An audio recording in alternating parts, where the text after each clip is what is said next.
ವಿಜಯನಗರ ಜಿಲ್ಲೆಯ ಕೊಟ್ಟೂರು ಪಟ್ಟಣದ ಶ್ರೀ ಗುರು ಕೊಟ್ಟೂರೇಶ್ವರ ಸ್ವಾಮಿಯ ದೇವಸ್ಥಾನದ ದ್ವಾರ ಬಾಗಿಲಲ್ಲಿ ಎಂಎಂಜೆ ಹರ್ಷವರ್ಧನ್ ಮಾಜಿ ಜಿಲ್ಲಾ ಪಂಚಾಯಿತಿ ಸದಸ್ಯರು ಹಾಗೂ ಡಿಎಸ್ಎಸ್ ಜಿಲ್ಲಾ ಸಂಚಾಲಕರು ಮತ್ತು ತಾಲೂಕಿನ ದಲಿತ ಮುಖಂಡರು ಸೇರಿ ಭೀಮಾ ಕೋರೆಗಾಂವ್ ವಿಜಯೋತ್ಸವ ಅಂಗವಾಗಿ ಡಾಕ್ಟರ್ ಬಿಆರ್ ಅಂಬೇಡ್ಕರ್ ಅವರ ಭಾವಚಿತ್ರಕ್ಕೆ ಪುಷ್ಪಾರ್ಚನೆ ಮಾಡುವುದರ ಮೂಲಕ ಮೆರವಣಿಗೆಗೆ ಚಾಲನೆ ನೀಡಲಾಯಿತು.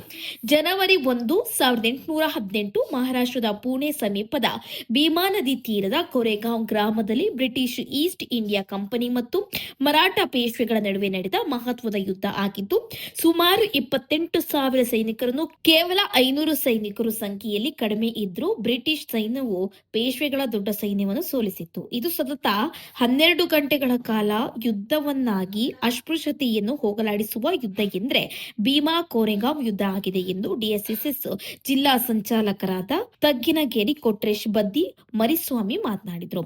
ಅಂಬೇಡ್ಕರ್ ಅಭಿಮಾನಿ ಬಳಗದವರು ಸೇರಿ ಮೆರವಣಿಗೆ ಪಟ್ಟಣದ ಪ್ರಮುಖ ಬೀದಿಗಳಲ್ಲಿ ಅದ್ದೂರಿಯಾಗಿ ನೆರವೇರಿತು. ಈ ಸಂದರ್ಭದಲ್ಲಿ Doddamani Mallesh, Duggappa, CPI Vikas Lambani, CPI Geetanjali Sindhe, PSI ಸೇರಿದಂತೆ ಹಲವು ಪಿಎಸ್ಐ ಮತ್ತು ಪೊಲೀಸ್ ಸಿಬ್ಬಂದಿ ವರ್ಗದವರಿಂದ ಸರ್ಪಗಾವಿನಂತೆ ಬಂದೋಬಸ್ತ್ ಹಮ್ಮಿಕೊಳ್ಳಲಾಯಿತು.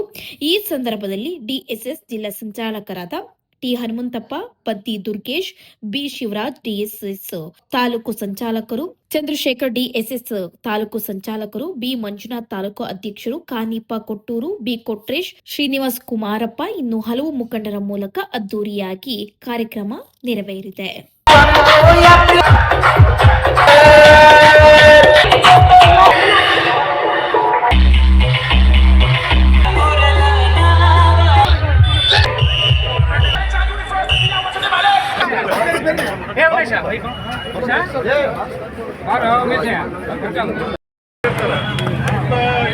ಅಂತ ಯುದ್ಧ ಗೆಲ್ಲಿಸ್ತಕ್ಕಂಥ ಒಂದ್ ವೇಳೆ ಏನಾದ್ರೂ ಅವತ್ತು ನಾವು ನಮ್ಮ ಹೇಳ್ತಾರೆ ಒಂದು ಸಿದ್ಧನಾಗ ಎಲ್ಲರೂ ನಮ್ಮ ಅಸ್ಪೃಶ್ಯ